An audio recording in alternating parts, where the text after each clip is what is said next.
ॐ सहनाववतु सहनौ भुनक्तु सह वीर्यं करवावहै तेजस्विनावधीतमस्तु मा विद्विषावहै।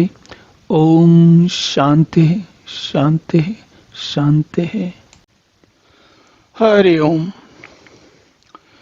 तो ऐसा कहा जाता है कि गीता के इस 11वें अध्याय में जब विश्व रूप या विराट रूप भगवान का दिखा अर्जुन को, और अर्जुन ने जब वो सारा देख लिया, तब उनकी वो स्थिति हो गई जो किसी भी साधक को परमात्मा को देखने के बाद होती है।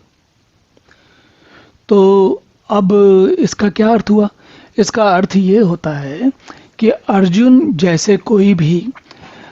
जैसे हम कोई किसी चीज़ की साधना कर रहे हैं। मान लीजिए कि हम किसी व्यवसाय में या किसी नौकरी आदि के लिए या कि पढ़ाई में, किसी में भी कोई बहुत श्रम साध्य, बहुत कठिन कार्य करने की कोशिश कर रहे हैं।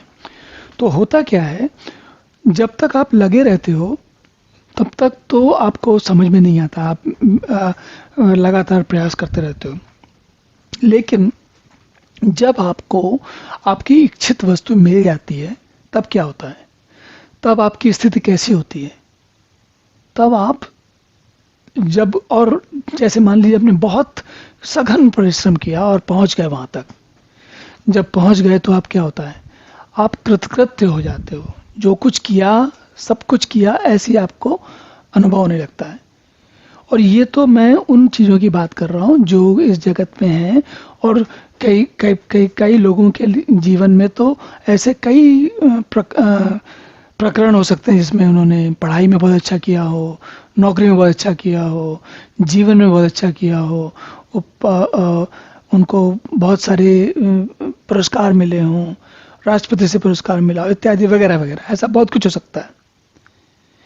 लेकिन इन सारी चीज़ों की सीमाएं, और इनमें भी होने के बाद जो लोग उस स्थिति तक पहुंचे होंगे, वे इस बात को भली भांति अनुभव कर सकते हैं कि कैसा उनको उस समय अनुभव होता है, क्या मन में भाव आता है। और यदि व्यक्ति परमात्मा तक पहुंच जाए, तब उसके मन में क्या भाव आएगा? तो जो गदगद होने की स्थिति होती है परमात्मा तक पहुंचने के बाद, उसी भाव को अर्जुन यहाँ बार बार व्यक्त कर रहे हैं अलग अलग प्रकार से। तो पिछले में उन्होंने कहा कि आप पुराण हैं और ब्रह्मा से भी अधिक हैं और आदिदेव हैं इत्यादि। अब वो कहते हैं कि आप देखिए, यहाँ पर अब एक के बाद एक भगवान के नाम लिए।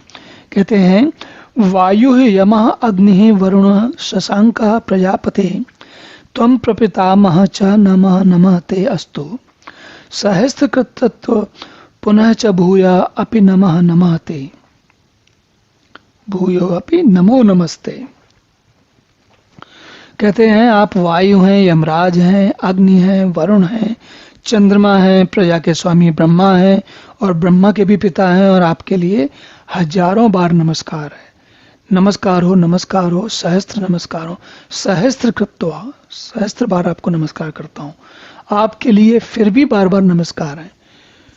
तो ये भाव जो है, ये एक विशेष प्रकार का भाव है, और ये हम उसकी कुछ झलक ऐसे पा सकते हैं कि जैसे हम जीवन में कोई कुछ चाहते हैं और मिल जाता है तो जो भाव आता है, ये उस भाव का मैं नहीं कह सकता कितने गुणा या कितने भाग, कितने अधिक होगा, क्योंकि इस भाव की तुलना जीवन में किसी और भाव से नहीं की जा सकती और इसकी गिनती नहीं की जा सकती। चलिए अब अगला श्लोक देखते हैं। ओम पूर्णमदः पूर्णमिदं पूर्णात् पूर्णमुदच्यते पूर्णस्य पूर्णमादाय पूर्णमेवावशिष्यते। ओम शांति शांति शांति।